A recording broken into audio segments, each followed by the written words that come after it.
All right, let's talk about this column that Scott Fowler wrote in the Charlotte Observer, where he said he knows Panthers fans are always hoping to see that their quarterback is the next Cam, but he thinks right now we have the next Baker Mayfield in Bryce Young. It is interesting. And like some of his stuff, some of his evidence feels very like, come on, Scott, you got to do better than this if you're comparing them, right? They're both undersized.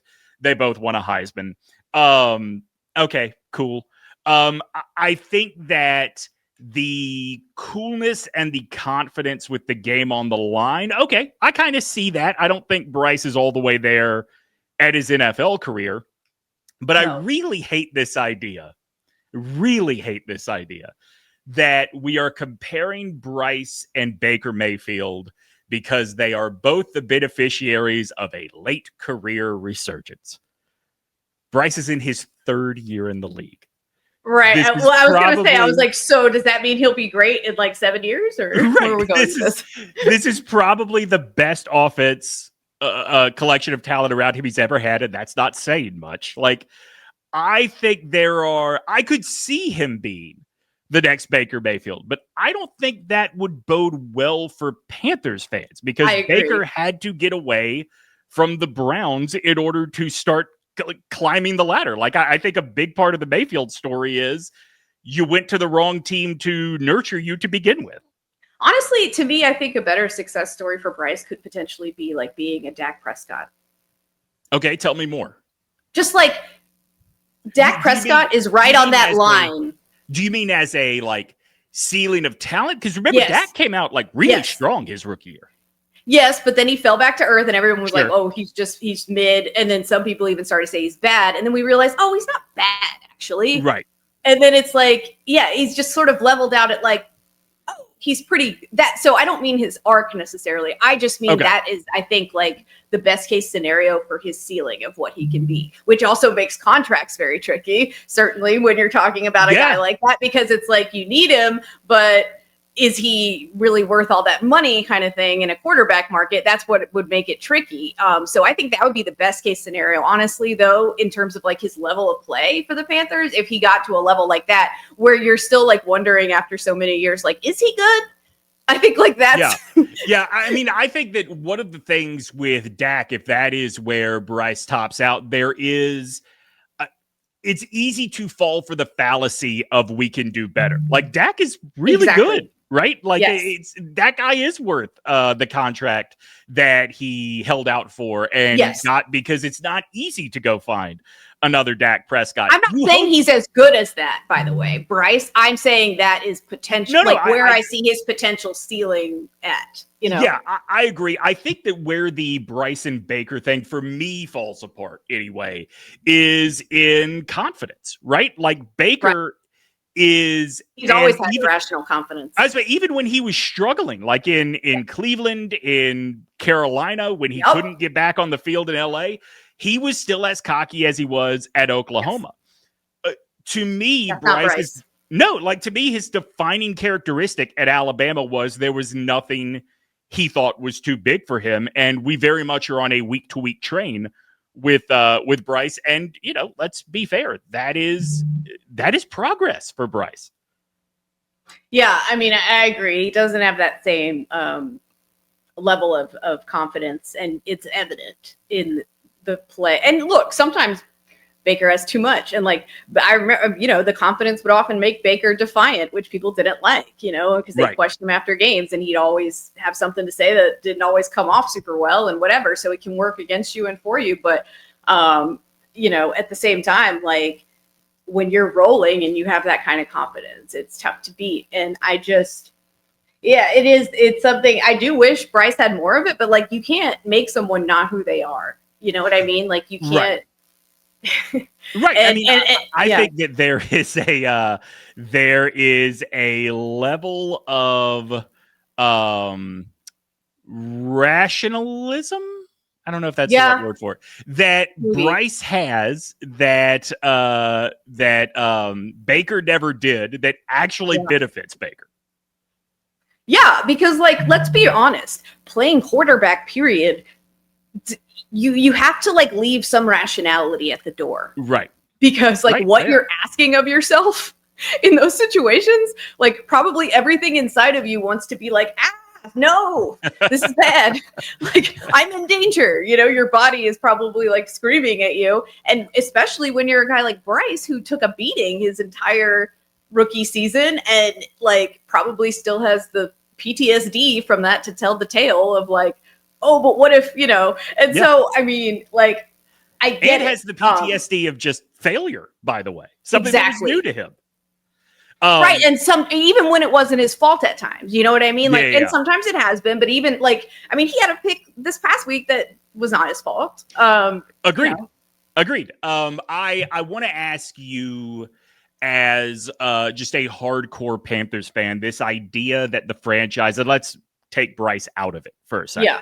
This idea that the franchise and the fan base is always looking for the next Cam. To me, that strikes me as insane, just because like Cam is Cam's unique, one of one. right? It physically, in terms of talent, one of one. I also think that personality wise, not necessarily ideal. Especially How dare you? not. Listen, I like Cam for who he is, but I think that you either ride with him or you don't, and I think that's very hard if you are a rookie on a team that is not devoid of playmakers the way they were a couple of years ago. So, ideally, what is it that this team is looking for? What is it this fan base like? This is all we're asking for at quarterback is blank? That's a great question. I mean, I wish I knew the answer. I don't really know. I think when they say the next Cam, I don't know that they literally mean that so much as because look, this fan base got, I mean, granted, a lot of the people in this fan base were probably not born. Perhaps when this was happening, but this fan base has gotten behind some real assy quarterbacks in the past and been not okay with them, but certainly like we would ride the ups and downs because the ups were usually more than the downs. Like, and we also liked them as like a Jake Delhomme. I mean, we just liked Jake, you know, but then, you know, and I stopped liking Jake when they gave him a new contract after he turned the football over 9,000 times in a playoff game at home. Because that was my issue with Jake always. I think like what you want them to do is take care of the football and be able to make plays sometimes. That is really what you want out of your quarterback. And you want to feel like if you have a chance to make a comeback in a game, and this was where Jake would sometimes lose me, you want to feel like you had a chance to make a comeback if you got down a little bit. Bryce does give you that. And I was about to ask, do you feel that way week to week with Bryce now? I do feel like when we're down, we do have a chance. But it to me, what's more variable is not like, oh, can Bryce do it? It's like, is Bryce in the headspace to do it? And that is not always something I'm 100% sure about. And but he's, you know, he's, like I said, he's been giving me some more faith lately in that. And I think that's a good thing. But it's really just like, it's like, can he be more careful with the ball would be my biggest critique at this point. And, you know, a lot of people just go on and on about his size and all that. I don't personally think it's as big of a thing. I wish he would get out of his head a little bit because like he just gets in these weird stretches, even in games where he's playing well. Like I was texting you, all of a sudden he's like throwing knuckleballs or like sinkers or something. I was like, why is he throwing it at the ground right now? Like what is going on? Like it was coming out of his hand funny. It's just like he gets in these stretches where you're just like, it's like a pitcher that like loses their stuff or whatever. And you're just like, what's happening? Yeah, don't take this as a criticism of him or of his father or of anything like that. I wonder if all of the benefits that come from growing up with a psychologist in the family also comes with some downside. Yeah, the overthinking, Exactly. You're constantly overanalyzing where you are. All right. You're like, am I okay? Am I in a good mental space? I don't know. You know, and so, because as an overthinker, like, I get that. Let's wrap the quarterback conversation on kind of where the mental health of the fan base is watching Baker Mayfield and Sam Darnold right now. I will tell you, and I've said this on the show before, and I still stand by, at the time I was 100% correct. It is like what our buddy Bomani Jones says about Josh Allen. At the time, I was right, but I recognize. And he says this about Sam Darnold. He's been saying it about Sam Darnold recently. So this is what I'll say about Baker Mayfield. Signing Baker Mayfield is what made it easy for me to drop my Buccaneers allegiance, because at the time, that was the epitome. That dude was the epitome of, okay, we're not tanking, but we're also not trying to win. Obviously, in Tampa, he has found that special sauce where now there's a very real chance the Buccaneers are the best team in the NFC. Good for him. I still think at the time I made the right decision with the information in front of me.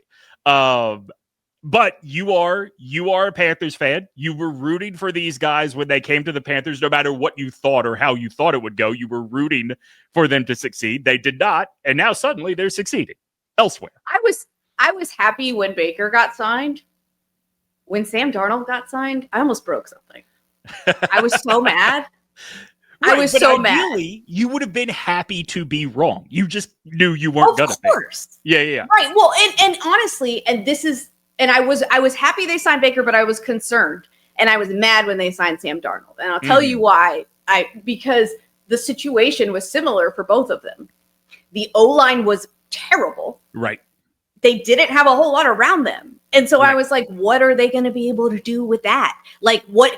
I'm sorry. Didn't Sam Darnold already play for the Jets? Didn't we see what he can do when everything around him sucks? It's not well. Really important. He's going to just throw it to the other team a bunch. That's what's going to happen. Really important to note that Scott Fitterer and Dave Tepper made the trade for Sam Darnold and picked up his fifth-year option after Darnold had made the "seeing ghosts out there" comment. Yeah. You know how mad I was? I was furious. I was so mad. I was on a solo vacation to Arizona at the time. Yeah. I was like, and they were like, it was so bad that they were like making fun of the Panthers on Arizona sports radio. Yeah. I was like, this is so bad. I was devastated. He sucked here. Baker, I don't think Baker was a lot less was like, I felt like Baker got kind of a raw deal. I always liked Baker more. I felt like Baker was always in the wrong situation. Whereas Sam, because Sam had such a propensity to panic, and you do still see that come out in Sam from time to time. Yeah, for sure. Just not as much. For me, it's just like, whatever. I'm happy. Like, it doesn't really bother me, to be honest with you. Like, I'm not like I tell you who bothers me more to see be successful, not here. Matt Rule. That one gets my guff a lot more than either of those guys. Cause it's like, okay, good for you. Like, we didn't have anything here to allow those two to be successful. So like, what should I be bitter about? Like, people are like, oh, well, look at, this is proof that people can't succeed here. It's like, who was going to succeed? Like, unless you have Cam Newton here in those circumstances. And that's the thing. Like, it's not wrong that quarterbacks can't succeed here when you think about like the one dude who did consistently. It's not wrong, but the fact of the matter is, I think that Baker in Tampa, especially Baker in Tampa, caught lightning in a bottle with the right situation. And by the way, the biggest difference between Baker in Tampa versus Baker in Carolina is Baker in Carolina had DJ Moore. Baker in Tampa, who does he not have? Right? Like, who? Well, yeah. That receiving core, and every year they add a rookie that's like, holy shit, how did he fall to round two? Yeah, I mean, I think like this year, I think it seems like he's doing a little more with less, which, like, again, after last year, like, of course, or so I mean, and Darnold is the one for me that I was a lot more convinced was garbage. I think everybody was. And so I do have some cognitive, like, I'm still not quite ready. I'm like Bomani, I'm not ready, but I do have to acknowledge, like, all right, now he's doing it in Seattle too. And like, now Minnesota looks like ass. Like, granted, I never thought their quarterback was good. So for me, it's like, whatever, but like their quarterback now, I mean, but regardless, like, I just think like you can point to a lot more things than those guys being successful elsewhere to say the Panthers, like, if you're going to try to prove a point about the Panthers and quarterbacks, like, there's a lot more things you could even point to, like, the fact that they didn't put more around a guy like Cam Newton to point out the fact that, like, or what they did to Teddy Bridgewater. I mean, there's so many more things you can point out than like, oh, well, this is just proof that the Panthers they were here for like a year each, and they were here with terrible rosters around them. Like, they weren't, they could have been on any other bad team in the same circumstance and the same thing would have happened. So I don't, it's not unique to us is all I'm trying to say. It's a little bit sad. And look, I still believe there is some quarterback black hole allegations that are going to be very hard to beat in Charlotte. They're fair. Yeah. But I will say, it is an absolute testament to the just absolute incompetence of not only Matt Rule, but Scott Fitterer, too. That the only guy that they designated as the starting quarterback that was just purely hopeless on any other roster was PJ fucking Washington. Yeah. And I liked PJ. To be honest. I mean, he just was fun. He was kind of like a novelty because he was their Hail Mary quarterback, which I always thought was funny. Well, like I wish him well. I don't know in what league or if he's coaching. He was like Arena. He came from Arena League, I believe. He came from the he came from the rebooted XFL. Yes, that's what it was. Yeah. I love guys like that. For me, I'm like, yeah, I love the novelty. Like, I love, and he was just like, I mean, you always knew what he was. Like, he was like Tyler Heineke or whatever. Like, Taylor Heineke. Like, it was not anything, like, I knew it wasn't serious, but. I'm always skeptical of college coach coming to the NFL and getting his old college quarterback. It was, I mean, like, I know how this is going to go. Well, yeah, but also let's not forget too, they had no one's talking about Teddy Bridgewater. He played well here. Right. Like if you go back and look at the way Teddy played versus the numbers those guys put up when they were here, it's a lot better. And people were still like, oh, it's not good enough because they're not winning games. And it's like, all right, shut up.